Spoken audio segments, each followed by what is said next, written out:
Hey everyone, thanks for being here today. I'm really excited to talk to you about something I've been working on, multimodal AI, specifically focusing on how we can analyze emotion by looking at both speech and text. The main problem I wanted to tackle was that relying on just text or just the sound of your voice for emotion analysis often misses a lot of nuance. So, my big goal was to build a model that combines the information from speech prosody, that's the tone, pitch, and rhythm, and the actual text content, the words themselves, to get a much better, more complete picture of someone's emotional state. For this, I used a fantastic data set from Hugging Face that conveniently had audio, the spoken words written down, and the emotion labels all paired up. I'll walk you through the key technologies I used, like powerful pre-trained models called Wave 2, Vec 2, and BERT, how I fused the features from these different sources, and then how I built and trained my own deep learning model. I'll share the results I got, talk about where this kind of tech could be used, the good things about it, the downsides, and the tough challenges I ran into along the way. And finally, I'll show you a little working demo of how it can analyze the emotion of a new audio clip that someone uploads.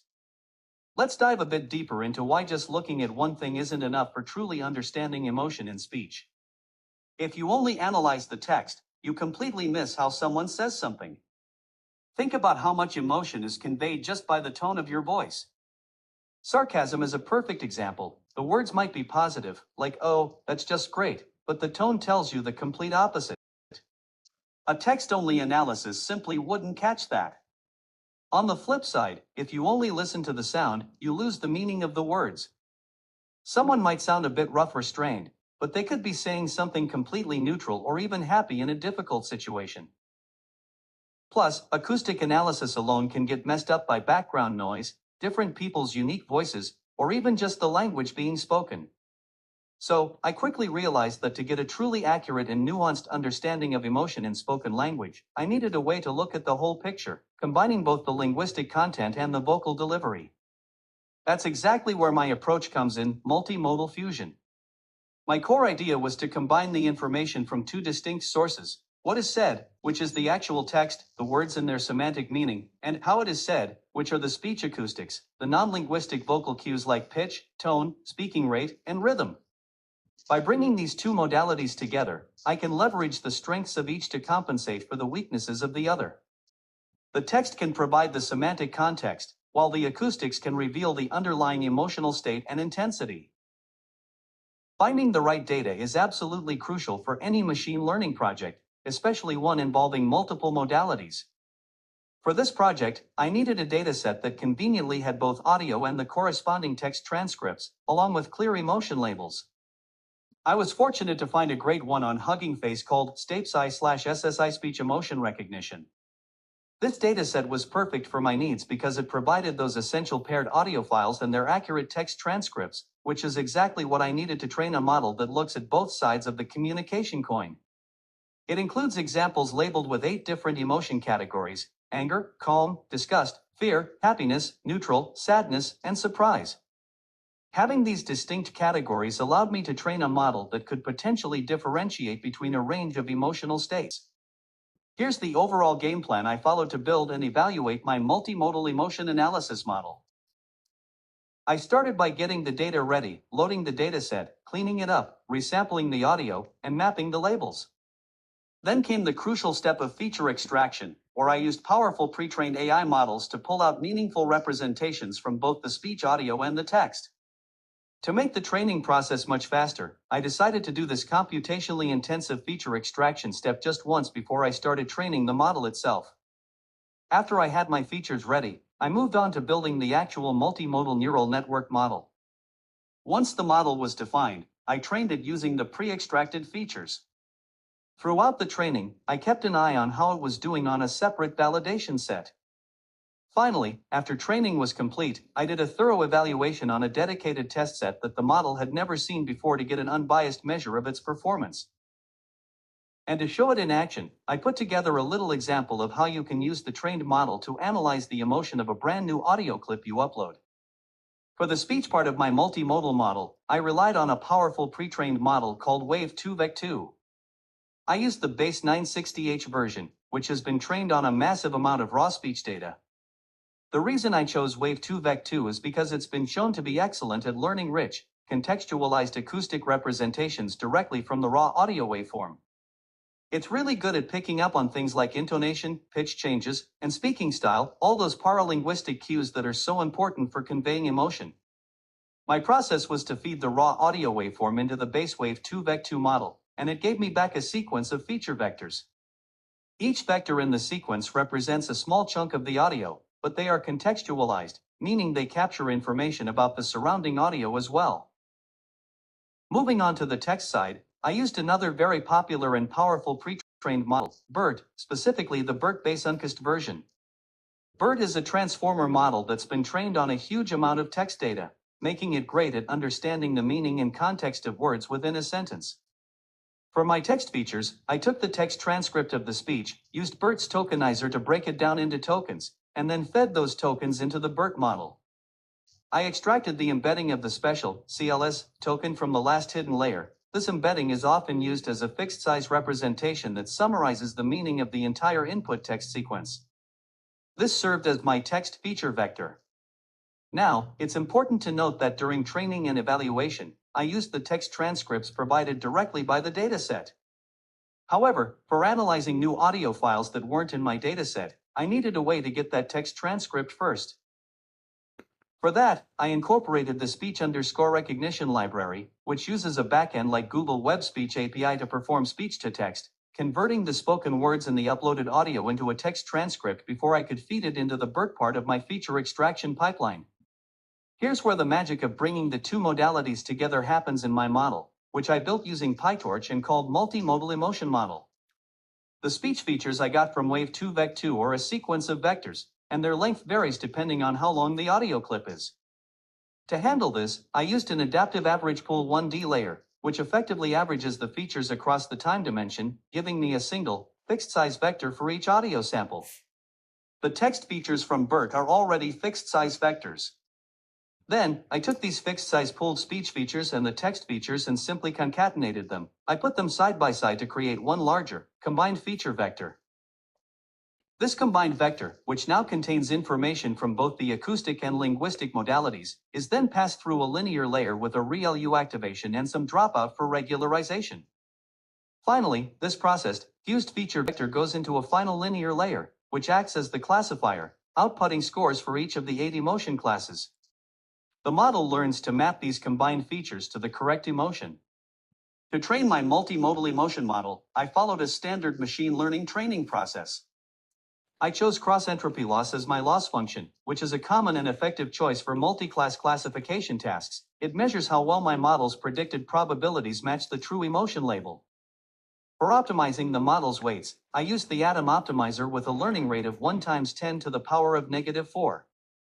I trained the model for 10 epochs, meaning I went through the entire training dataset 10 times. In each epoch, I processed the data in batches, calculated the loss, computed the gradients, and updated the model's weights. Crucially, after each training epoch, I switched the model to evaluation mode and assessed its performance on a separate validation set.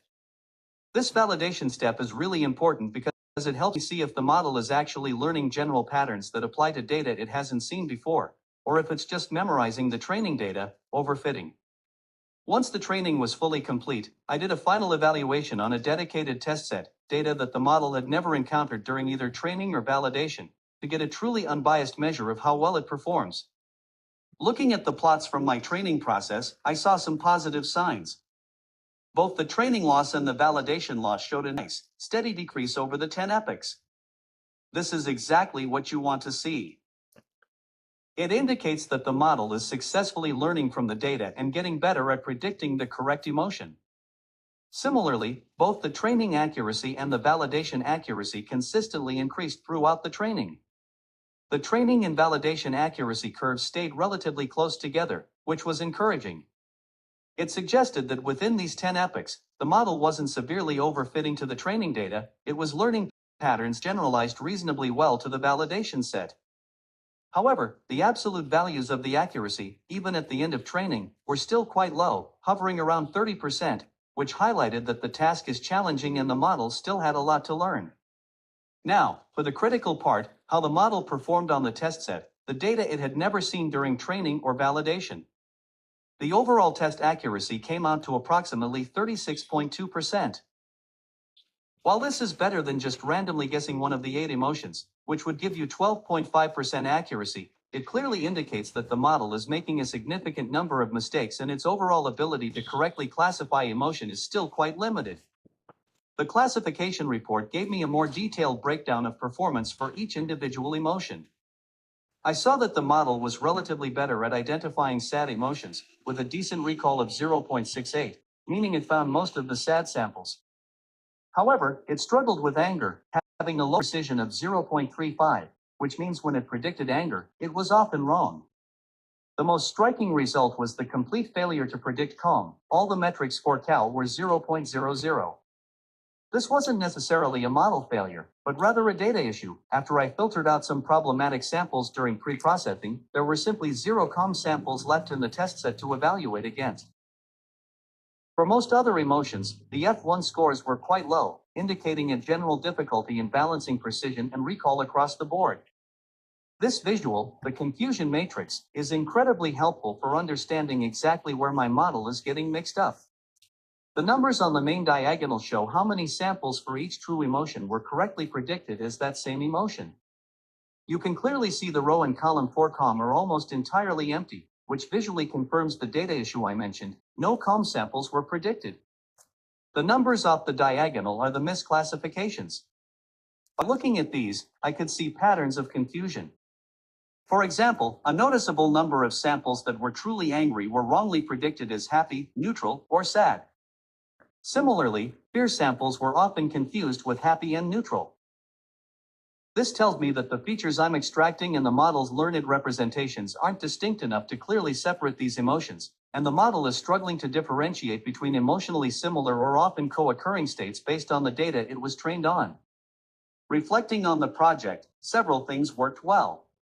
I successfully implemented the core idea of multimodal fusion, bringing together information from both speech and text.